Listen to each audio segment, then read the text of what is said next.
बंधु माने आजिर एही कार्यक्रम को आपण मानकु स्वागत। आजिर एही कार्यक्रमटी सिंह राशि व्यक्ति विशेष मानक पई बहुत गुरुत्वपूर्ण अटे, बहुत ही खास अटे। कारण एही पवित्र राम नवमी ठारू आपणकर जीवन रे किछि विशेष घटना घटिबाकू जाउछि, किछि खास हेबा पई जाउछि। कारण ग्रह नक्षत्र मानकर गोचर रे एक बड़ धरणर परिवर्तन हेबा पई जाउछि, जहार प्रभाव रे आपणक जीवन रे मध्य किछि घटना घटिबाकू जाउछि। तेबे किछि क्षेत्र रे आपणकू सफलता मिलिबाकू जाउथिबा बेले किछि क्षेत्र रे आपणकू सतर्कतार मध्य आवश्यकता रहुछि, प्रतिकारर आवश्यकता रहुछि।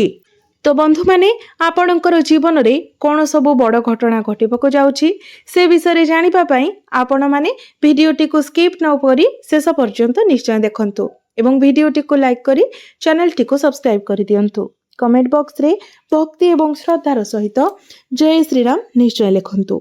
तो बंधु माने आसंतु आरंभ करिबा आजिर एही कार्यक्रम को, जहां आपणकर जन्म राशि तथा चंद्र राशि उपरे आधारित अटे। तेबे राशि चक्रर पंचम राशि हेउछि सिंह राशि। तो बंधु माने आपणक राशिर अधिपति सूर्य वर्तमान अष्टम भाव रे गोचर करूछंती एवं अष्टम भावटी को कुंडली रे भलो बोली माना जाय न थाए। अष्टम भावटी को त्रिक भाव कहा जाय थाए, रोगर भाव कहा जाय थाए।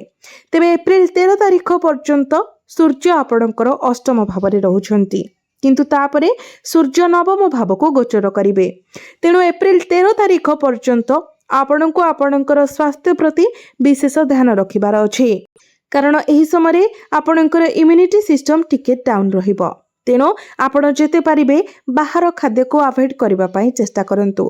फास्ट फूड, जंक फूड, कोनोसी भी अनहेल्दी फूड ठारू निजको दूरे रहंतु। कारण जेबे भी आपणक राशिर अधिपति षष्ठ, अष्टम किंबा द्वादश भाव रे गोचर करिथांती, तो सेते बेले आपणकर स्वास्थ्य टिके खराब रही थाए। काश, ठंडा, ज्वर एभली समस्या मध्य देखा देबा। तो एप्रिल 13 तारिख पर्यंत एभली छोट मोट समस्या प्रति आपण टिके ध्यान रखंतु एवं निजर खाद्यपेय प्रति टिके सतर्क रहंतु। एही समय आपणकर बारंबार मुंड बिंधा एवं आखिरे ज्वलन भली समस्या देखा देई पारे। तो एही सब प्रति सतर्क रहंतु। यह व्यतीत वर्तमान आपणकर शनि ढेया मध्य चलीछि, तेणु आपणकू निज स्वास्थ्यर टिके जत्न नेबाको पड़िबो।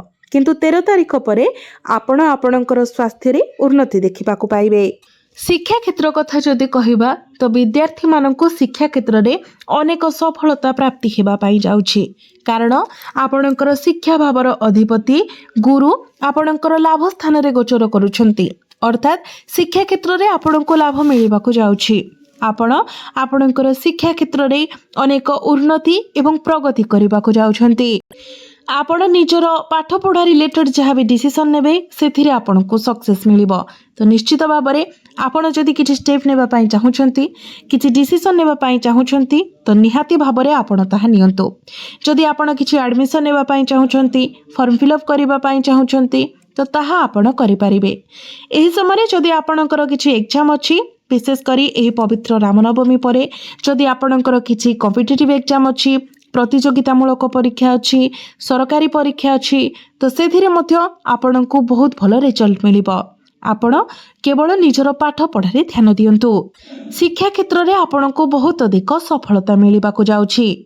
शनिकर दृष्टि मध्य पंचम भाव रे रहुछि, तेनु शनि आपणकर मन को विचलित करि पारंती, आपणकर माइंड को पाठ पढ़ारु डाइवर्ट करि पारंती।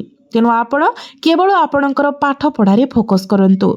कारण शिक्षा क्षेत्र में आपनको बहुत किछि सक्सेस मिलिबाकू जाउछि।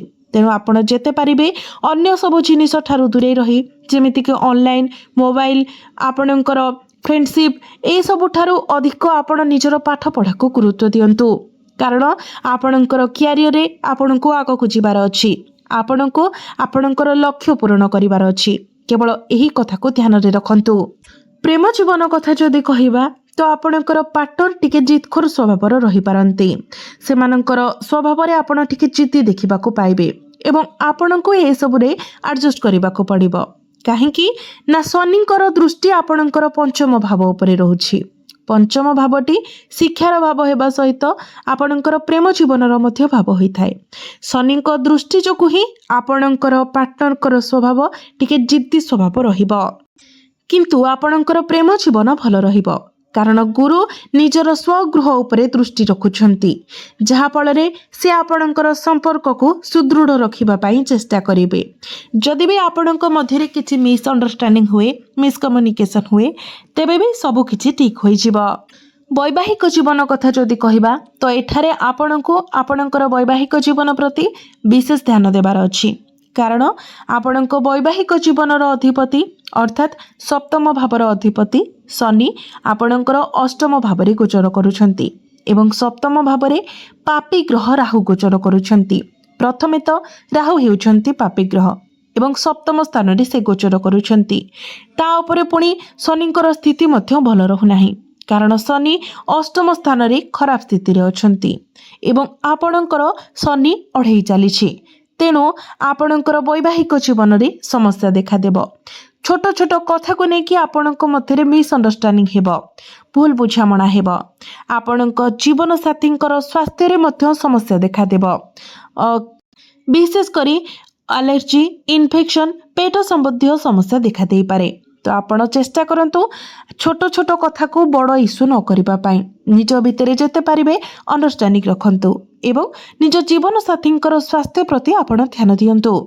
भाग्य मध्य आपणकर एतेटा अनुकूल रहु नाही कारण आपणकर भाग्य भावर अधिपति मंगल मध्य अष्टम भावरे गोचर करुछंती तो जे पर्यंत मंगल आपणकर अष्टम भावरे रहुछंती आपण भाग्य संबंधित किछि बड़ डिसिजन नियंतु नाही कारण वर्तमान आपण को बाधा विघ्नर सामना करिबा पई पड़ी पारे।